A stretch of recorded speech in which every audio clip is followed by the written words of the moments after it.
Welcome to Live Life Fearlessly, the podcast where we embrace courage, authenticity, and the power to transform your life. I'm Amanda Gervasi, a life, leadership, career, and relationship coach, here to help you break through barriers and create a life you love. Let's dive in and live fearlessly.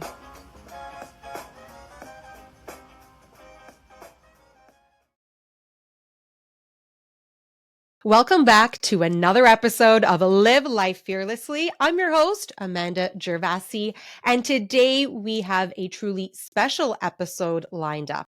I'm joined by someone who has not only been a guiding light for many in their personal healing journeys, but also happens to be one of my dearest friends for over 15 years. She's an entrepreneur, a Reiki healer, a counselor, a small business wellness provider. I mean, she does it all. Her name's Renee, and she is from Star Therapy. Renee has dedicated her life to helping others heal and really step into their true self. I couldn't be more excited to have this conversation with her today and for you to be a part of it. So, we'll be diving into the world of energy healing, entrepreneurship, and the balance between business and wellness. So, let's get right into it. Welcome, Renee. Hey, Amanda. Thank you for having me. Thank you for being here. I'm so excited for you to be part of this. Yeah, so excited.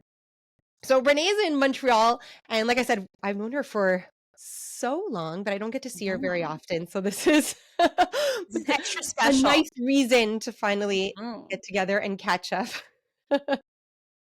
For sure. Extra special. I love this. Yeah, right?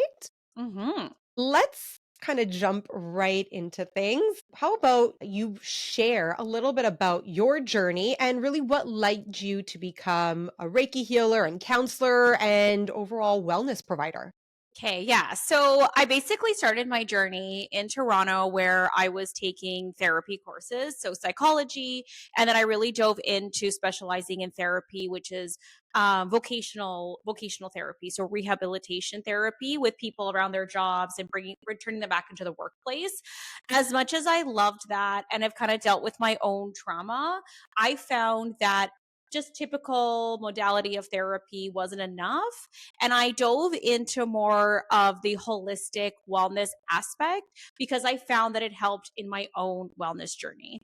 So, what I've basically done over the years is combine different wellness modalities that are very natural, that align to different people's energy and journey, and then paired that with some traditional therapy techniques. So, moving over here, I was basically able to expand and really dive more into Reiki, different kind of detox services. And that's really what I believe in my business. It's not just a one-stop like shop for everybody. Like everybody's very different in their journey, which means that their needs are very different. And then as you progress in your journey, you need different things at different times. So that is really what I believe. And that is my whole therapeutic approach. Yeah, I love that. I agree with you. I don't think there is a one-stop shop, and I don't think that there's one thing that can help everybody. I think you really do need to customize, and so it's important that you have so many offerings available to people that are coming to you for on their journey, on their healing journey. What inspired you to start Star Therapy? Like, what was really the turning point where you took that leap? Yeah. So I was really stuck in my own head and I had a lot of limiting beliefs of what I could do over here in Montreal because my therapy diploma and certifications didn't equate from Toronto over to Quebec. So that was very frustrating. And I was just stuck in the I can't mentality. I can't do it. Like it's too difficult. I spent all this time. I don't know how to navigate things over here. And to be honest, I was seeing she's it's called sophrology, which is like another type of therapeutic wellness, which helps with like meditation and just dealing with trauma. And again, just kind of getting over your own negative feedback loops. And I was seeing this lady who offered that. And through one of our sessions, it was just like, well, why don't you try to practice therapy under naturopathy? And I was like, okay, yeah, you know what? Why not? Like, I'll just look into it. So she had given me some information about the association she was attached to. And lo and behold, when I called the association and I put through all my papers and my certifications, they're like, yeah, you're a certified naturopath. You're in Quebec. So that's how I was able to get my designation to practice therapy and wellness under the umbrella of naturopathy. So that was really like a huge turning point for me. Nice. So Mhm. that's a great loophole, and then, yeah, it opened up so many other doors. That's Yeah, I awesome. mean, absolutely. So it forced me to think outside of the medical traditional kind of path of therapy and just in that typical modality and just say like, "Oh, I can offer this in a broad spectrum under naturopathy and look at things from more of like a wellness point of view versus a diagnostic point of view." Right, absolutely, and I think that's Yeah. so important to never close any doors. I mean, just when you think this is not necessarily your career path anymore, another door opens, and exactly, you shift, you pivot, you and you're resourceful enough to see the other opportunities available to you, so that's Yeah. awesome. Yeah. As entrepreneurs, I think we both know the challenges of building something Mhm. from the ground up. What were some of the biggest obstacles and what continue to be some obstacles that you face or that you did face when you started launching your business, and how were you able to overcome them? Yeah, I think one of my biggest obstacles and what I find with a lot of women is getting over your own imposter syndrome.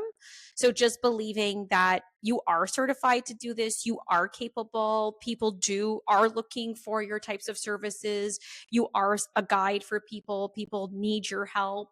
I think that was one of my biggest challenges was just getting over my own thoughts of I can't do this like people who is going to want this, who's going to see me, and it was really just getting over that imposter syndrome that I find a lot of us have, and we don't feel like we're qualified enough. Or especially since I moved over here, I was out of it for a few years, and then getting back into it and was like, oh, like what's my relevance and what have I done recently?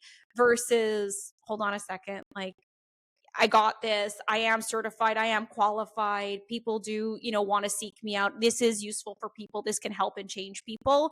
So getting over that over here navigating in Quebec, it's just like things are just different. So again, finding your way through the system over here and something you're not used to. And I had to ask for help and reaching out to people who've already established business here and other women. That was like a big help for me too. Another challenge is being a mom, as you know, um, raising a family, right? And having small kids and finding the time and being organized and getting over the guilt. Like you can't be two places at once. And you just need to get over that, and everyone is going to be okay. Um, and when I'm doing my therapy and when with my clients, I'm with them. And when I'm with my kids, I'm with my kids. So I think that's like those are probably some of my biggest challenges that I've overcome and I'm still overcoming, to be honest. Yeah, and I think, as a wife, as a mother, as a woman in general, or as anybody starting a business, I think those are fears and those are obstacles that are always gonna be there. Like I said, that imposter syndrome, I think we've all felt it. Am I good enough? Am I ready to do this? Who's gonna wanna come see me? And all of that. And I mean, you just have to believe in yourself and you'll start to see things grow. Once you believe in yourself, people will start to believe in you too. So absolutely. And finding that balance is so important. And I think you do a really good job of that. And like you said, it's really important that when you're with your client or whatever business you have is that you focus on them. But once that door has closed, once, that client is over, once you've closed for the night, you shut that down and then your energy is refocused to your family. And that's really the only way to properly balance things is to be able to close a door completely before moving into another, or else you're never going to be present for anybody. You're never going to be your best self. No, 1000%. Yeah. Um, so you are, a Reiki healer, an energy healer. For those who may not be familiar, can you explain exactly what is Reiki? How Mm. does it work? Yeah, absolutely. Okay. So this is a good one because Reiki, I'm going to give you the general of what Reiki is, and then Reiki with different practitioners can end up looking different. So there's always that. But in general, Reiki is basically energy healing or aligning your energy through what we call different chakras, which are different points throughout your body.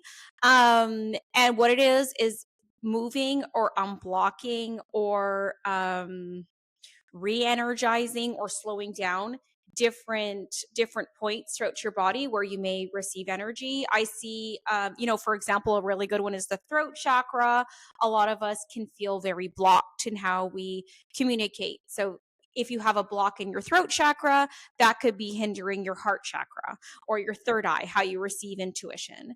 um, the way I practice Reiki is it's basically aligning to your guides and I get your energy, but I do also get visuals and that I've gotten for many, many years. And there's a lot of intuition in there as well. And Reiki for me is tapping into those visuals that I'll get for you or those messages from your guides. We'll say that in a very broad way and people can interpret that very differently.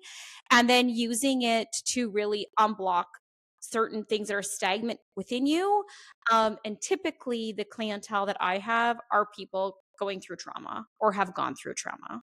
So rather really difficult relationships, losses, and that kind of stuff. So that's basically Reiki in a nutshell. And then just a little bit about how kind of I tap into Reiki or I use Reiki to help heal others. Nice. So ultimately, it's like a form of energy healing that can really help those struggling emotionally or physically to, I guess, remove some blockages that are there to help overcome Exactly. that, right? Yeah, exactly.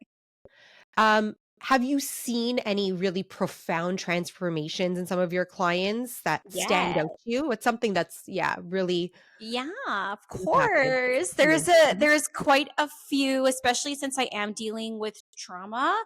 That journey is very interesting. So I have one client. Obviously, I can't obviously have too many details, but I do have one client who was very stuck in more of a logical state of mind within the business world and felt just kind of very stuck that she was just always going back into her logical frame of mind and felt things that should be differently or that she should make certain business moves and but just always sort of push this down. So I see her very regularly and we've done a lot of work together with unblocking some of that and going more into her intuition. And she was really able to utilize her intuition within the workplace, within kind of the corporate workplace, and through that she has been giving speeches to other women to empower her. She's gotten several promotions and it's really like reformulated her career. So she's was probably one of the most interesting ones. I've also had other people see me because of pregnancy and we were able to unblock and they got pregnant after. So that was also really nice. So that kind of idea, I would go between those two as probably being the most profound.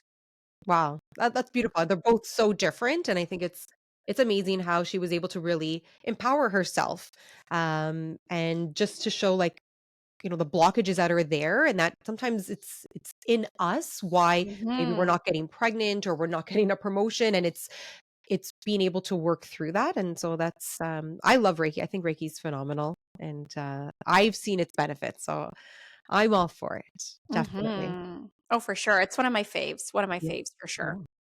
sure. So running a business can be exhausting, especially in the wellness industry where you're constantly giving your energy to others, especially within Reiki, where you are using a lot of your own energy. How do you personally stay balanced and how are you able to protect your own energy? Yeah. Okay.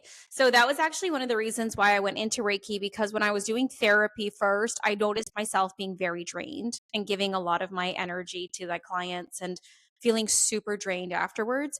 What Reiki actually teaches you as a practitioner is to kind of protect yourself from that drainage and using your energy and going off of the energy of the universe around you. So through that, I've learned a lot of protective kind of blocking techniques that I use personally. So rather it's through meditation, visualization, kind of we call it like closing yourself. And that doesn't mean closing yourself off to people. It just means being really more focused in your own awareness and your own feelings, and not getting your feelings kind of mixed up with the feelings of your clients or of those around you, or of the environment around you. So I have to say that has really helped me, also staying very physically active. So I run a lot, I love to work out, I do a lot of like rebound jumping, that kind of stuff.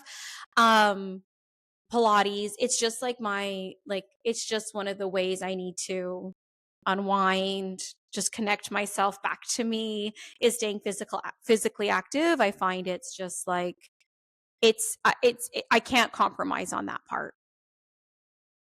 Yeah, I think it's important. Physical exercise in in any way is so important on anybody's healing journey, and whether, you're on a healing journey or not, I just think you should be active, and I promote that all Mhm, the time, that no mhm. anything is better than nothing, right? So Totally. anything, whether it's a short walk, it's a short yoga session, whatever it is for you is so important. So Mhm, get out there, be active. I think that it helps balance us in the end. mhm. Totally. Um, what advice would you give to someone who is passionate about holistic healing but doesn't know where to start when it comes to turning it into a business? So I think that if you're passionate about holistic healing, that means you've probably gone through a bit of a discovery journey yourself. So use your own journey to inspire others. I think what a lot of people are out there, they're looking for remedies and they're looking for hope, right? Like everyone's just looking for your look at your skin, or look at your hair, or look at your body, and how can I get that, that, and that. So whatever you've been going through on your own holistic journey, if you want to start a business and you want to share, it needs to come from a genuine place. You need to be able to talk from experience, because there is a lot of information out there.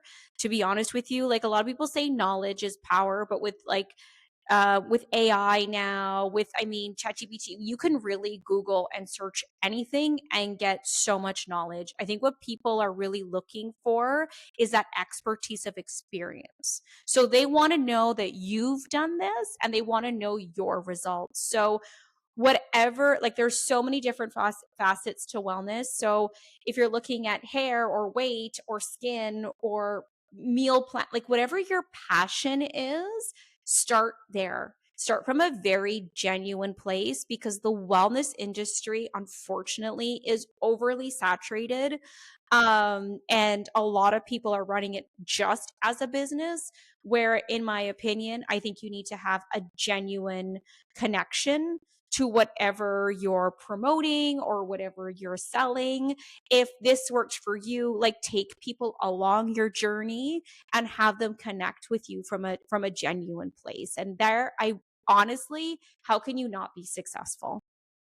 Yeah, I think that's really great advice. Start with what you know, Mhm. what you're experienced in.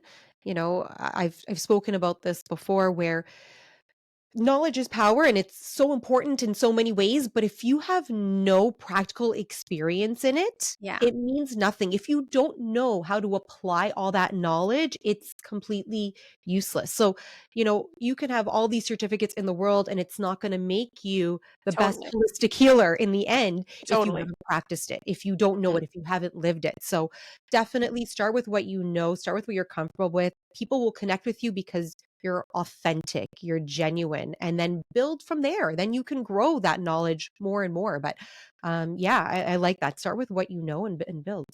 Yeah, Use and your own experiences.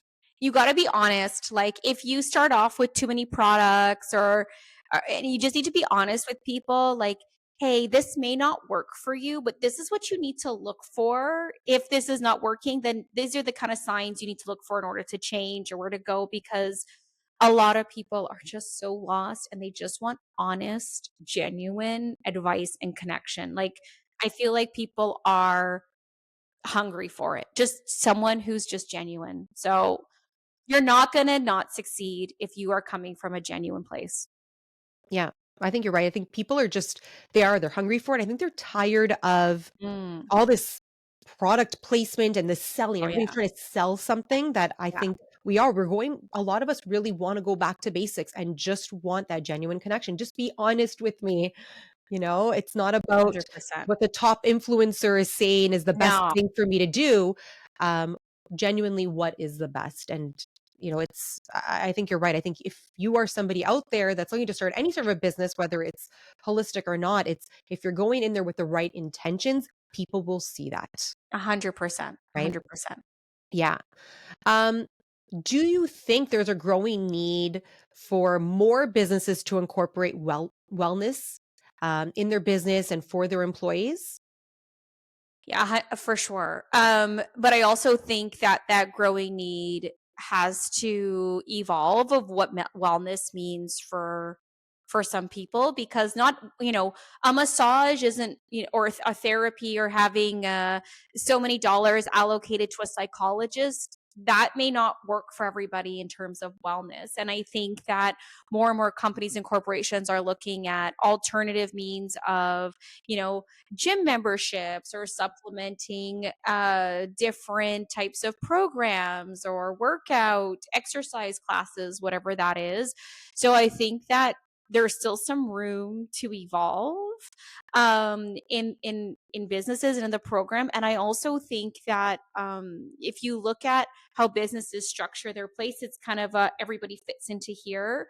But if you're a new mother, you may have different wellness needs versus, getting your body back to a certain place, or feeling, or what, the products you're using, or whatever the case is. You may have different needs and expenses that you didn't have 2 or 3 or 5 years ago. A man's version of wellness and a woman's version of wellness may be different. Your kid's version, being able to be into sports and have alternative therapies for children now, that may also look different. So as much as I think that, yes, businesses need to include, big or small, need to include more forms of wellness, I think we need to be creative on how we integrate that wellness into different employee programs, and not just like it's beyond massage, right? At this point, I think that, I actually went to a really great event, and they had like just a bunch of dogs there you could just pet in between this conference to just make you feel better. And I was like, yeah, I actually feel a lot better just petting this dog for 5 minutes. So it was just a really interesting thing, and it was great. Yeah, I think you're right. I think a lot of corporations have the standard, one size fits all. You can go for a massage or physical therapy and Yeah. put it against your benefits, and that's kind of their offerings. But I am seeing, you know, a lot of businesses starting to think outside of the box and Yeah. be creative with their different types of wellness offerings. Um, you know, I go um I go horseback riding, and the ranch Yes. that I'm at offers, I love it, but they offer different wellness packages, and I didn't realize how popular it was, but I'm seeing it more and more that Yeah. people are offering, they're going there not just to ride, but to be around the horses because it's so healing. And, For sure. horse therapy in general. And you would think that it wouldn't be at the corporate level, but I think you'd be surprised how many businesses are starting to jump on this these alternative options of providing these types of services to their employees. They need to. The anxiety, I mean, anxiety is on a rise within younger people, and as we see that, and as those younger people join the workforce, they're bringing that anxiety with them, and all the pressures of social media that has come along with. And social media is great. I run my business off of social media, but it has like a double-edged sword, unfortunately, where there's a lot of not so great influence on there either. So I just think that it's great to see these companies and corporations kind of evolving what they think of. And I think that there's room to grow, and more to come, especially as the younger generation is moving into the workforce as well. Yeah, yeah, absolutely. So we've known each other for over Mhm. 15 years, like I Yeah, said, long time. yeah. What do you think, or how do you think we've really grown and evolved in our personal and professional lives? What's your opinion? Oh, of us? Oh my god. Okay, so Amanda, for real though, I think both of us, when we first met, had a certain idea of how life should go. I think we kind of had that in common. It was like, first you do this, like, boyfriend, engaged, marriage, babies, da da da da. Right. You had the And timeline. we had a timeline and we thought like that was a plan, and we were both working corporate and we thought that was, the safe thing to do, and I feel like we were very similar in those ways. And then obviously our lives have both taken like these crazy turns, and it really forced us to be like, okay, like this is not, my life isn't a 1, 2, 3, 4, 5 step plan, and we need to adapt and we need to adjust. Like I wouldn't have thought I was going to end up in Montreal, right? Or I didn't, I mean, maybe I thought about it, but it really wasn't the immediate next goal or next step. And even my timeline of marriage and your timeline of marriage, like all of that had changed and our lives had gone this way, that way, and then back again. So I think one thing about you and I is we both started off on this very like idealistic plan, and then both of us through very different circumstances had different things thrown at us, and we pivoted and we adjusted really quickly. But what I've loved about you always is that you've always been so hopeful, and that's what I've always loved about you. Like even though you've had harder times and a lot of stuff thrown at you, you're extremely like forever romantic, always hopeful. You just always believed in the good side of things, even though when you weren't given the best side of things. And yeah, and I think you and I have that in common, that no matter what, we've just made the best out of our situation. And we're like, hey, I'm just going to adjust. Like, That's right. it's not what we thought it was going to be, but here we are, and then we're going to make the best out of it, right? So look at you and your business and everything you're doing now. Like you didn't have that on your radar 15 years ago. Oh my God, no. We were playing No. it safe in the corporate world, and we were just there, and that was our box, and it was like other things will follow, and that's it. That's all, right? But Yep. we've I just think it's both learned to grow. yeah. I think it's interesting, like you said, it's our 20s was very linear. We had Yeah. this plan of what we wanted to do, and I agree, we were both in the corporate world thinking like, "We're gonna work our way up and be whatever the next best thing," and, Yeah. it's interesting, you know, life shoots you a million different Mhm. directions and throws you a million different curveballs, and I think it's true that both of us have just learned to adapt and figure it out and look for opportunities. I don't think we ever really got stuck when hard times hit us. I think it was we deal and then we look for another outlet and another opportunity. And so that's something that I've always admired about you too, is, you've gone through a lot and it's never gotten you down. It's again, you figure it out and then move on to something else. And you've always been positive about it. And that's what I want to Yeah. impart on everybody else that's listening is you will encounter hard times, and it's what you do Yeah. with that really that matters, and it's how you get out of those hard times, that matters. So just keep pushing forward and look for those opportunities. Those doors are there as long as you're open to seeing them, right? They will open for you.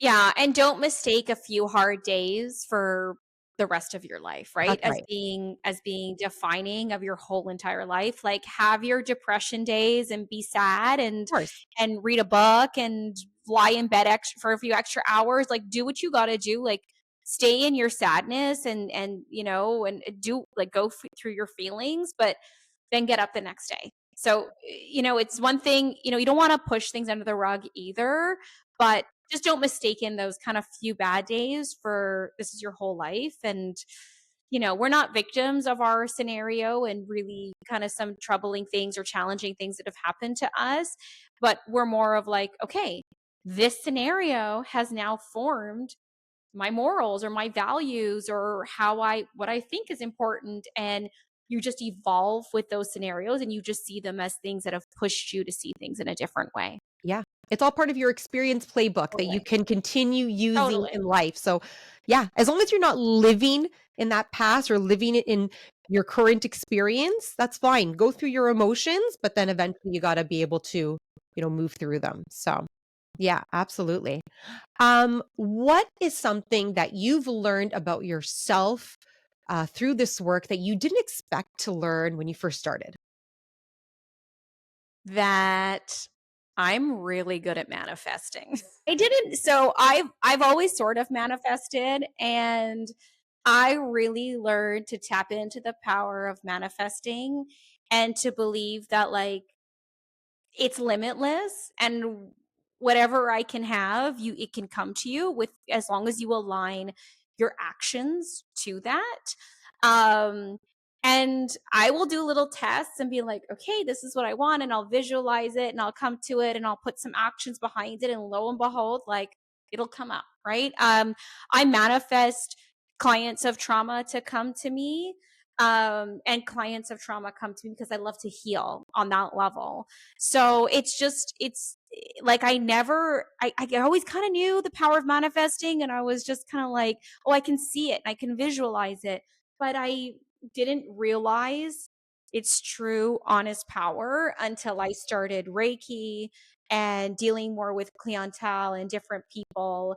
And it's really cool. Like, when you harness or when you get into your own power, it's pretty cool. So yeah, that's been a big, like, oh, interesting. Interesting.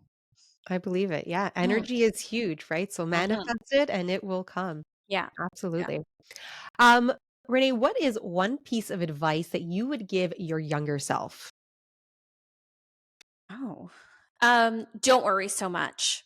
I younger, a lot of my anxiety stemmed from worrying, not knowing what the future held, and feeling like, okay, like, this is my plan, and being a little bit like, oh, is my timeline working out? Or, I want to have kids by this age and I want to do this by that age. And I was just a little bit too much in that worry zone. And as much as I, again, on the day to day, maybe came off as carefree, I think I would, deep down go into that worry zone, or that thinking of, when's this going to happen, that going to happen. I'm looking for answers. And honestly, nothing works out the way you think it's going to, anyways. So there's actually no point in worrying, because it does nothing positive for your life. So you might as well just sit there, enjoy it, align your actions. Like, to this day, looking beyond this week in my schedule, I can't even. I'm just like, I'm in this week, the next 6, 7 days out, and then we'll worry about, right, the rest to come, because there's just no point. It changes so much, Amanda. Like, Yeah. what's the point in worrying? Yep. Mhm. Absolutely. I think many of us are like that, or when we're younger, we have this idea of what life is supposed to be, and we worry because, things aren't going exactly as planned, and we think our life is going to be over if this doesn't happen. And life is probably not going to end up the way you thought it was going to be anyway. So it doesn't really matter. So yeah, just go with the flow. And as long as you have kind of a direction, that's fine.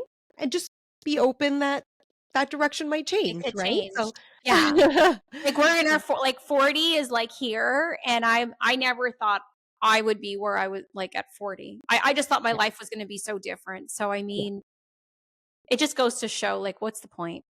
What's the point? Exactly. Don't worry about it. As long as you're working hard and you're always moving forward, Yeah. then you're on the right path. Yeah. Exactly. Totally. Absolutely. So Renee, this has been such a powerful and insightful Nice. conversation. And it's been so nice just to catch up So because we nice. haven't had a nice catch I up in a know. I while. know. So nice. Um, but your passion for healing and helping others has really been so inspiring. And I know our listeners are walking away with a lot of wisdom today. But for anybody who wants to learn more about you and about star therapy and the work that you do, where can they find you?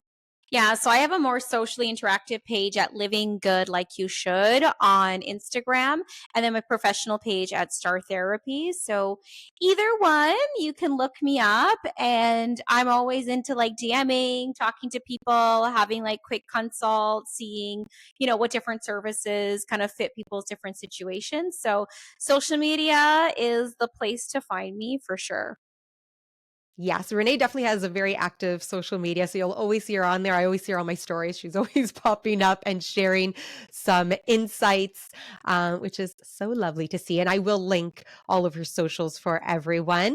But thank you so much for joining me Thank today. And you. to all of you listening, Thank you for joining. And if you love this episode, make sure to connect and comment with your own stories, leave a review, and share it with someone who needs to hear this. Until next time, keep living life fearlessly. You've got this. Thank you again for tuning in to this episode of Live Life Fearlessly. And remember that living fearlessly is all about taking risks, embracing challenges, and never giving up on your dreams. Keep living your best fearless life. Don't forget to subscribe so you never miss an episode. And feel free to reach out with your thoughts and experiences. I can't wait to hear from you. Until next time, life is a beautiful journey, and it's yours to live fearlessly.